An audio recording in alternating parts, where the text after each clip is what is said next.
ابن سنان. آج ہم پڑھیں گے صہیب ابن سنان کے بارے میں.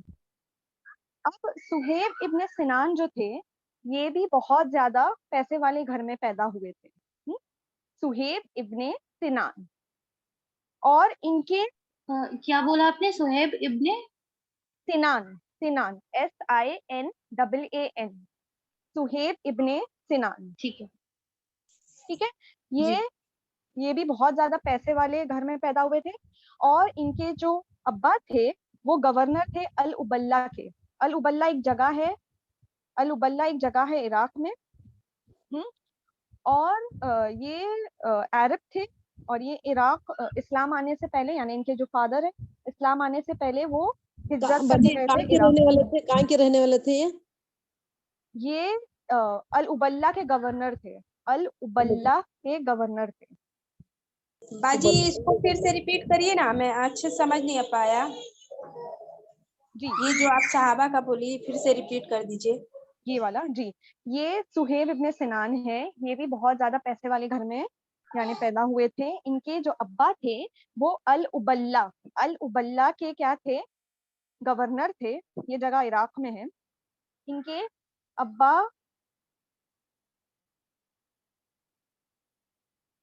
کے ابا عرب تھے یعنی عربی تھے اور یہ عراق میں جا کر بس گئے تھے. اب ایک دن کیا ہوا کہ یہ جہاں بسے ہوئے تھے وہاں پر رومنس نے اٹیک کر دیا یعنی حملہ کیا وہاں پر. اور ان کا جو بیٹا تھا صہیب ابن سنان یعنی جو صحابہ کے بارے میں ہم پڑھ رہے ہیں ان کو بندی بنا لیا اور وہ غلام بنا کر ان کو لے گئے. اور کہاں لے گئے؟ مکہ میں لے گئے. اب جب مکہ میں صہیب ابن سنان کو لے گئے تو وہاں پر یہ لوگوں نے ان کو بیچ دیا. ان کے مالک تھے عبد اللہ ابن جدان. ان کے مالک تھے عبد اللہ ابن جدان.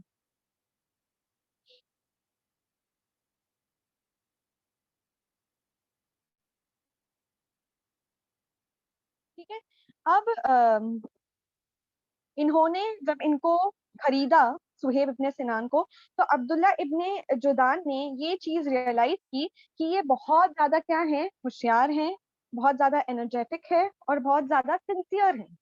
تو ان کو لگا کہ ان کا غلام رہنا صحیح نہیں ہے تو میں کیا کرتا ہوں ان کو آزاد کر دیتا ہوں. اور ایک اور چیز کیا تھی کہ یہ جہاں رہے تھے یعنی رومنیوں کے ساتھ تو وہاں پر کیا ہوا تھا کہ ان کی جو لینگویج تھی ان کو آتی تھی, ان کی بھاشا وغیرہ جیسے بات کرتے تھے وہ لوگ. تو ان کو صہیب ابن سنان کو وہ بھاشا آتی تھی تو یہ بہت زیادہ امپریس ہو گئے تھے ان سے. تو کیا ہوا جب دیکھا کہ اتنے ہوشیار ہے تو ان کو آزاد کر دیا. پھر ایک دن کیا ہوا جب یعنی یہ جوان ہے, ٹھیک ہے, مطلب یعنی اب جوان ہو گئے ہیں, انہوں نے اپنا بچپن سے لے کے جوانی کہاں گزاری ہے؟ مکہ میں. ٹھیک ہے. اب کیا ہوا جب اسلام آیا تو لوگ کہاں پر رسول اللہ کہاں پہلے پیغام دینے لگے اسلام کا یعنی لوگوں کو اسلام کہاں سکھانے لگے؟ کسی کو یاد ہے وہ جگہ؟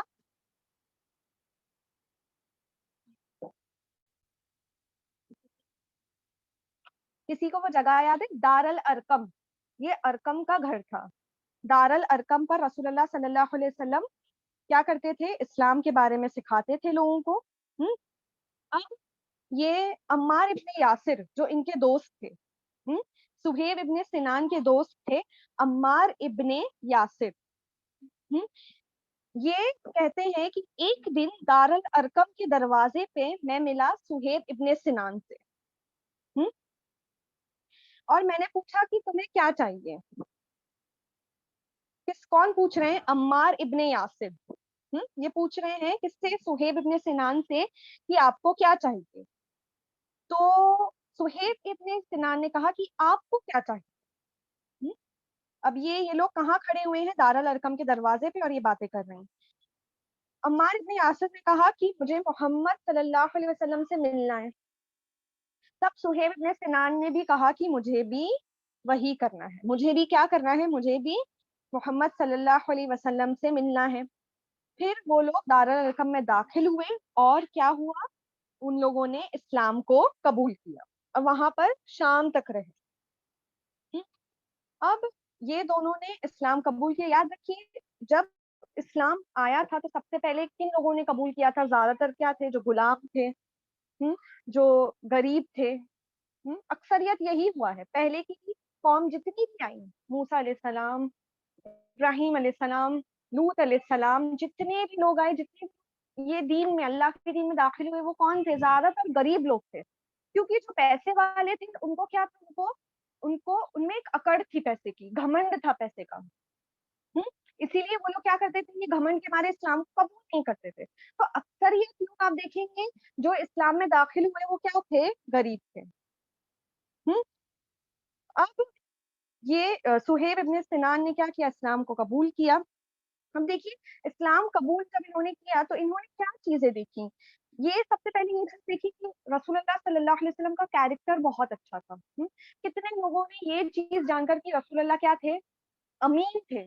ان کا ٹائٹل کیا تھا؟ الامین, امانت دار, ٹرسٹ ورتھی جسے کہیں گے.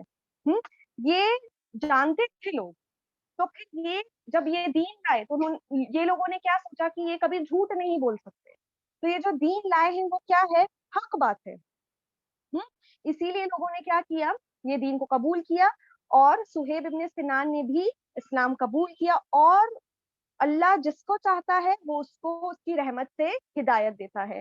ہدایت دینا کس کے بس میں ہے؟ صرف اللہ کے بس میں ہے. لیکن ہدایت چاہنا بھی ضروری ہے. یہ نہیں کہ ہم ایسا بول دیں کہ اللہ جب ہدایت دے تو دے گا. نہیں, اللہ ہدایت بھی اسی کو دیتا ہے جو ہدایت کی طلب رکھتا ہے. لوگ ایسا بولتے ہیں کہ اللہ ہدایت دے, لیکن جس کے لیے ہدایت کی دعا کرے اس کے دل میں بھی یہ طلب ہونی چاہیے کہ اللہ مجھے ہدایت دے.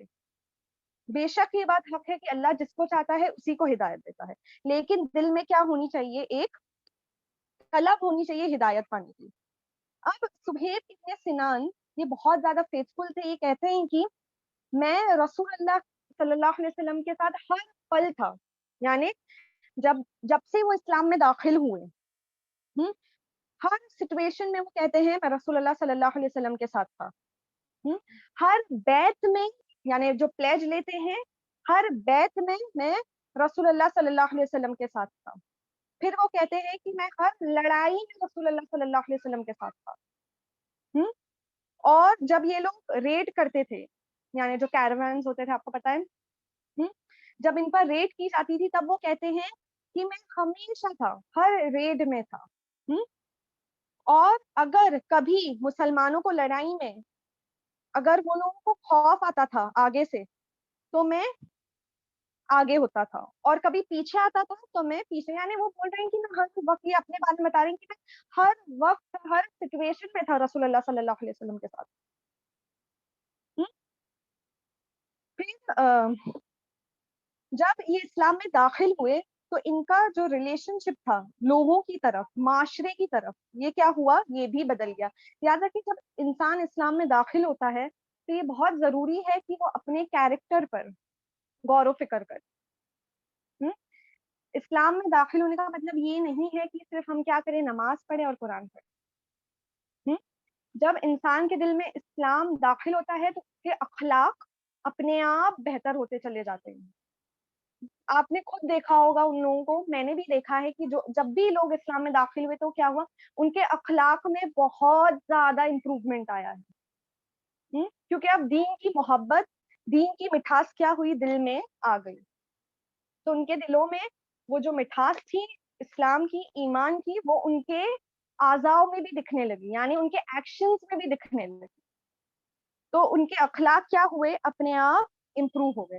تو صہیب ابن سنان کے ساتھ بھی یہی ہوا. اسلام داخل ہونے کے بعد ان میں کیا ہے, عمدہ اخلاق آئے. اب یہ جب بھی لڑائی میں حصہ لیتے تو ان کو مال غنیمت, آپ کو پتا ہے یہ چیز کہ جب لڑائی ہوتی ہے تو کیا ہوتا ہے, اگر مسلمان یعنی جنگ جیت جاتے ہیں تو مال غنیمت کیا ہوتا ہے, لوگوں میں بانٹا جاتا ہے. کچھ حصہ رسول اللہ اور رسول کے لیے رکھ کر, یعنی اللہ کی راہ میں رکھ کر, اور رسول صلی اللہ علیہ وسلم کے رکھ کر, وہ پھر حصہ کیا ہوتا ہے, بانٹا جاتا ہے. تو ان کو ان کو ان چیزوں کی یعنی جب یہ لڑائی میں حصہ لیتے تھے تو ان چیزوں کی فکر نہیں تھی کہ مجھے کتنا مال غنیمت مل رہا ہے. آپ کو پتا ہے احد کی لڑائی میں کیا ہوا تھا؟ اسی لالچ کی وجہ سے, اس مال غنیمت کی لالچ کی وجہ سے وہ جو پہاڑ پہ کیا تھے, جو آرچرز تھے وہ اتر کے نیچے آ گئے تھے. تو ان کو صہیب ابن سنان کو, جبکہ یہ کیا تھے, بچپن ان کا کیسا گزرا تھا, پیسوں میں گزرا تھا, لیکن ان کو اس کی لالچ نہیں تھی. ان کو کیا کرنا تھا, اپنی زندگی اسلام کی راہ میں قربان کرنی تھی. جب انہوں نے ہجرت کی, جب یہ آزاد ہوئے, یعنی مکہ میں آ کر جب انہوں نے غلامت کی اور جب یہ آزاد ہوئے تو یہ تجارت کرنے لگے اور یہ بہت زیادہ سکسیسفل ہوئے. یعنی ان کے پاس بہت زیادہ مال اور پیسہ دولت آ گئی صہیب ابن سنان کے پاس. جب انہوں نے ہجرت کی وہ وقت تھا جب رسول اللہ صلی اللہ علیہ وسلم ابو بکر کے ساتھ ہجرت کرنے والے تھے. اب جب قریش کو یہ خبر ملی کہ رسول اللہ صلی اللہ علیہ وسلم ہجرت کرنے والے ہیں ابو بکر کے ساتھ, تو انہوں نے کیا چال چلی, لیکن ان کی چال ناکامیاب ہوئی. لیکن ان کی ایک چالوں میں سے صہیب ابن سنان پھنس گئے. اور کیا ہوا, جب یہ دوڑنے لگے اپنے اونٹ پر تو ان کو کچھ قریش کے لوگوں نے پکڑ لیا. یہ قریش کے لوگوں نے کچھ ہنٹرز بھیجے تھے ان کے پیچھے. تو کیا ہوا, جب یہ بھاگے اپنے اونٹ پر تو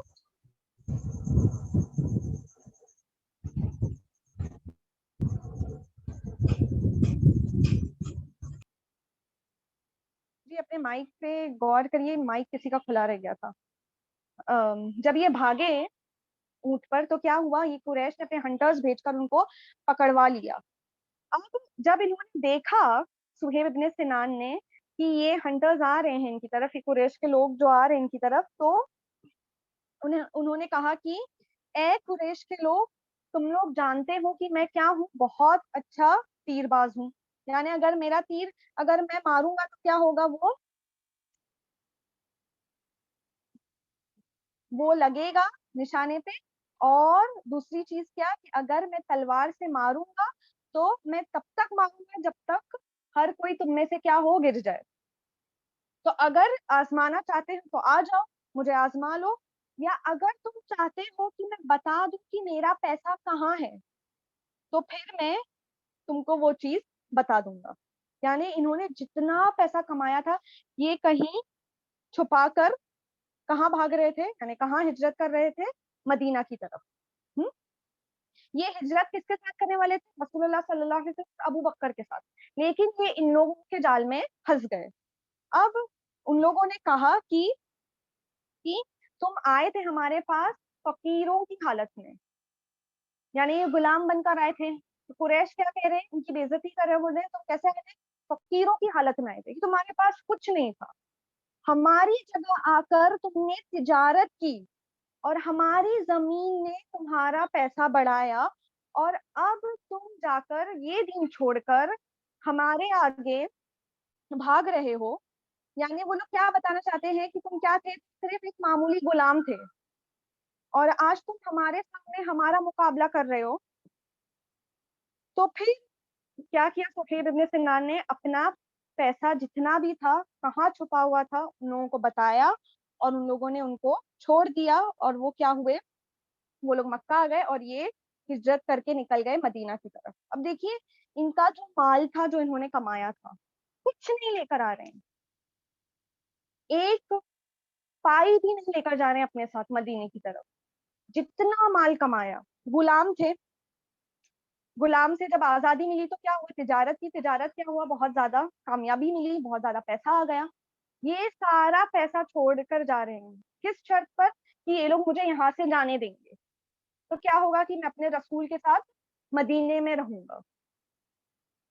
آج ہم کیا کرتے ہیں, صدقہ دینا بھی ہم کیا سمجھتے ہیں, ایک بوجھ سمجھتے ہیں, کہ ہم صدقہ دیں گے تو ہمارا کیا ہوگا, ہمارا مال ختم ہو جائے گا. صدقہ مال کم نہیں کرتا ہے, صدقہ مال بڑھاتا ہے دونوں جہانوں میں. یعنی آپ صدقہ یہاں کریں گے تو یہاں پر بھی آپ کا مال بڑھے گا, اور جنت میں تو آپ کو اس کا اجر بھی ملے گا. اور صدقہ بلائیں ٹالتا ہے. آپ جتنا صدقہ کریں اللہ دگنا دے گا اس کا. آپ یہ آزما کر دیکھیے, آپ صدقہ کریے کھلے دل سے, تو پھر کیا ہوگا, آپ کا مال بھی بڑھے گا, آپ کا مال بڑھے گا, بلائیں ٹلتی ہیں صدقہ سے, اور کیا ہوگا, آپ کا جنت ملے گی آپ کو, وہاں پر بھی آپ کا گھر بنے گا. تو یہ بالکل بھی گھاٹے کا سودا نہیں, بالکل بھی نہیں, اس میں فائدہ ہی فائدہ ہے, ون ون سچویشن ہے, کہ آپ دے بھی ہیں تو بھی کیا ہو رہا ہے, آپ کا زیادہ آپ کو مل رہا ہے. پھر جب صہیب ابن سنان بڑھے اور وہ کوبا تک پہنچے, رسول اللہ صلی اللہ علیہ وسلم بیٹھے ہوئے تھے, اور جب رسول اللہ صلی اللہ علیہ وسلم نے صہیب ابن سنان کو دیکھا تو انہوں نے کہا منافع کا سودا کیا ہے, منافع کا یعنی پروفٹ والا سودا. رسول اللہ صلی اللہ علیہ وسلم سمجھ گئے کہ یہ لوگوں نے ان کو جانے نہیں دیا ہوگا جب تک کہ تب تک انہوں نے اپنا مال نہیں دیا ان لوگوں کو. اور جب یہ لوگ گئے, کون لوگ, جن لوگوں کو انہوں نے بتایا تھا کہ مال کہاں ہے, جب یہ لوگ گئے اس مال کی طرف تو ان لوگوں کو مال ملا, وہ مکہ والوں کو, یعنی انہوں نے سچ بتایا تھا, وہ جانتے تھے تبھی تو جانے دیا ان کو. صہیب ابن سنان کو کیوں جانے دیا, کیونکہ وہ جانتے تھے کہ وہ سچ کہہ رہے ہیں. تو پھر جب وہ آئے کوبا کی طرف تو رسول اللہ صلی اللہ علیہ وسلم نے کیا کہا کہ کیا منافع کا سودا کیا ہے. پھر اللہ تعالیٰ نے قرآن کی آیتیں نازل کی, سورہ بقرہ کی آیتیں, اور لوگوں میں سے کچھ ہیں جو اپنے آپ کا سودا کرتے ہیں اللہ کی رضامندی کے لیے, اور اللہ اپنے بندوں کی طرف بہت نرم ہے. کس کا سودا کیا, اپنے آپ کو بھیج دیا, جتنا مال تھا وہ سب سب سب لے کر آ گئے, ایسا نہیں کہ کچھ لے کر آئے, سب چھوڑ دیا, سب کچھ.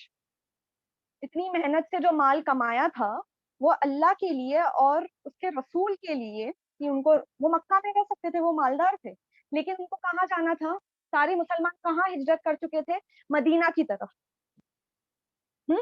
تو پھر اسی لیے انہوں نے بھی اپنا مال چھوڑا اللہ کے لیے, اور وہ کہاں گئے, مدینہ کی طرف گئے. اسی لیے رسول اللہ نے کہا کہ انہوں نے بڑا ہی منافع کا سودا کیا ہے.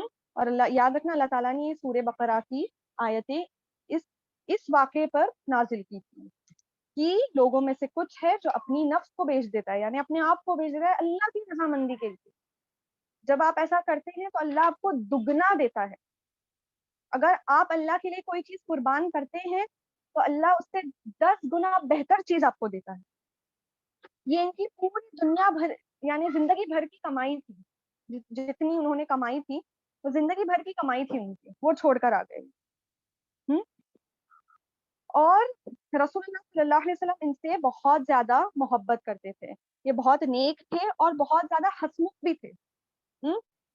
ایک بار رسول اللہ صلی اللہ علیہ وسلم نے ان کو کھجور کھاتے ہوئے دیکھا, جس کو صہیب ابن سنان کو, جب کھجور کھاتے ہوئے دیکھا تو رسول اللہ نے دیکھا کہ ان کی ایک آنکھ میں, صہیب ابن سنان کی ایک آنکھ میں انفیکشن ہے, یعنی انفلیمیشن تھا.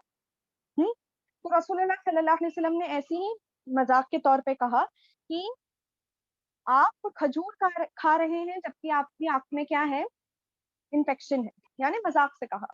تو انہوں نے پھر جواب دیا کہ اس میں کیا غلط ہے, میں دوسری آنکھ سے اس کو کھا سکتا ہوں. یہ مذاق کے طور پر انہوں نے کہا.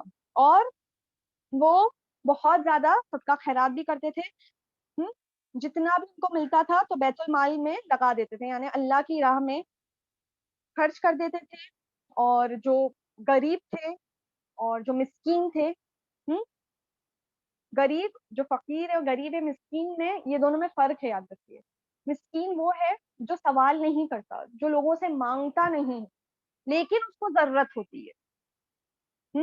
اب دیکھیے غریب بھی 2 ٹائپ کے لوگ ہوتے ہیں, ایک تو وہ جو مانگتے ہیں, اللہ تعالیٰ کو مانگنا پسند نہیں ہے, یعنی یہ جو فقیر جو ہم راستے پر دیکھتے ہیں جو ہاتھ پھیلا پھیلا کر مانگتے ہیں, یہ چیز اللہ تعالیٰ کو پسند نہیں ہے. ان میں بھی 2 ٹائپ کے ہیں, ایک جو ہاتھ پھیلا کر مانگتے ہیں اور دوسرے جو جن کو بہت زیادہ ضرورت ہے لیکن مانگتے نہیں ہیں, ان کو مسکین کہا جاتا ہے. تو یہ مسکین کی مدد کرتے تھے, یتیم کی مدد کرتے تھے, اور جو کیپٹیوز آتے تھے ان کو بھی اچھے سے اچھا کھانا دیتے تھے. یہ اتنے زیادہ جنرس تھے, اتنے زیادہ اچھے تھے کہ عمر رضی اللہ تعالیٰ عنہ نے ان سے کہا کہ آپ بہت سارے لوگوں کو کھانا کھلا رہے ہیں اور بہت زیادہ خرچہ کر رہے ہیں کھانا کھلانے میں لوگوں کو. پھر صہیب ابن سنان نے کہا کہ میں نے رسول اللہ صلی اللہ علیہ وسلم کو بولتے ہوئے سنا ہے کہ تم میں سے بہترین وہ شخص ہے جو لوگوں کو کھانا کھلائے. تو دیکھیے کہ یعنی عمر رضی اللہ تعالیٰ ان سے یہ کہہ رہے ہیں کہ آپ بہت زیادہ مطلب بہت زیادہ خرچ کر رہے ہیں لوگوں کو کھانا کھلانے پر. تو انہوں نے کیا یاد کی؟ دیکھیے ہم ہر قصہ پڑھ رہے ہیں ہر صحابہ کے بارے میں, تو یہ لوگ ہر ایک ایک ایڈوائس رسول اللہ کی یاد رکھ رہے ہیں. ہر قصہ ہم نے جو بھی پڑھا ہے صحابہ کے بارے میں, ہر ایک نے ہر ایک ایک ایڈوائس یاد رکھا ہے اور اس پر عمل کیا ہے. ہم بھی یہ کوشش کریں گے ہم کون سی ایڈوائس رسول اللہ صلی اللہ علیہ وسلم کی یاد رکھیں اور اس پر عمل کریں. میں نے جب بھی صحابہ کے بارے میں پڑھا ہے ہر کسی نے ایک ایڈوائس رسول اللہ کی کہا ہے اور اس پر عمل کیا, اپنی زندگی کیسی بتائی اس ایڈوائس پر. تو یہ کیا بول رہے ہیں کہ میں نے رسول اللہ کو کیا کہتے ہوئے سنا تھا کہ بہترین وہ ہے جو کیا کرائے, کھانا کھلائے. جب عمر ابن الخطاب کا, یعنی آپ کو پتا ہے کہ جب وہ فجر کی نماز پڑھا رہے تھے تو ان پر حملہ ہوا تھا. عمر ابن الخطاب کا وہ امامت کر رہے تھے. جب یہ امامت کر رہے تھے اور ان پر حملہ ہوا تو انہوں نے کن کو چنا امامت کرنے کے لیے؟ صہیب ابن سنان کو. وہاں پر اور بھی لوگ تھے لیکن عمر ابن الخطاب نے کس کو چنا؟ صہیب ابن سنان کو. جب ان پر حملہ ہوا تو انہوں نے صحاباؤں سے کہا کہ یعنی جب وہ انتقال کرنے والے تھے تو انہوں نے کیا کہا کہ اب صہیب ابن سنان کیا کریں گے؟ امامت کریں گے. اور جو 6 جن عمر رضی اللہ تعالیٰ نے ان کے انتقال سے پہلے چنا تھا کیا چننے کے لیے؟ خلیفہ چننے کے لیے. اس میں سے ایک کون تھے؟ صہیب ابن سنان تھے. اور عمر رضی اللہ تعالیٰ نے ان کو کیا ڈیوٹی دی؟ امامت کرنے کی. اتنی بڑی ڈیوٹی ہے امامت کرنے کی, کیا دی مطلب یعنی کہ خلیفہ خود چن رہا ہے امامت کرنے کے لیے, خود ایک شخص چن رہا ہے. یعنی اتنے سارے صحابہ ہیں اس میں سے کس کو چنا؟ صہیب ابن سنان کو چنا. آپ جانتے ہیں یہ رومنی, یعنی اگر ایک شخص کوئی ایسا ہوتا ہے جو دوسری بھاشا بات کرتا ہے, یعنی ان کے ڈائلیکٹ میں کیا, ان کے ایکسنٹ میں کیا تھا؟ رومن ڈائلیکٹ تھا. ٹھیک ہے, یعنی اب ہم عربی پڑھتے ہیں اور کوئی عربی قرآن پڑھے گا, یعنی اب ہم قرآن پڑھیں اور کوئی عربی قرآن پڑھے گا تو اس میں فرق رہتا ہے. یہ جان کے بھی عمر رضی اللہ تعالیٰ نے کس کو چنا؟ صہیب ابن سنان کو چنا. یہاں پر میں ان کا قصہ ختم کروں گی, اگر آپ کے سوالات ہیں تو پھر میں بولوں گی انشاءاللہ.